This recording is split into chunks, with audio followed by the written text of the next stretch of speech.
పెళ్ళయి అత్తవారింటికి వెళ్ళి కాపురం చేసుకోవలసిన పిల్ల ఇలా పుట్టింట్లో ఉండిపోతే నలుగురు నాలుగు రకాలుగా అనుకుంటారా? ఒక్కసారి ఆలోచించు నాయనా.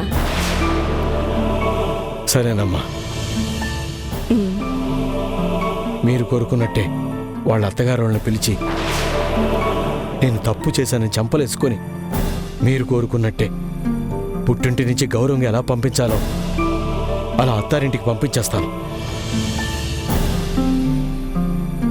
కానీ ఇక మీదట నేను చచ్చిన తను ఈ ఇంటి గడప తొక్కకూడదు.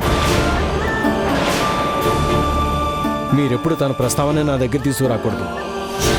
ఇదే ఆఖరిదయ్యి ఉండాలి. అందుకు మీరు ఒప్పుకుంటే నాకేం అభ్యంతరం లేదు.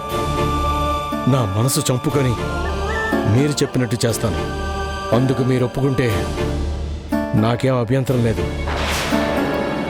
నా మనసు చంపుకొని మీరు చెప్పినట్టు చేస్తాను. రామచంద్ర, ఏమిట్రా ఇది? మీరు కోరుకున్నట్టే చేస్తానంటున్నాను కదమ్మా. ఇంతకంటే నేను చేయగలిగిందేమీ లేదు.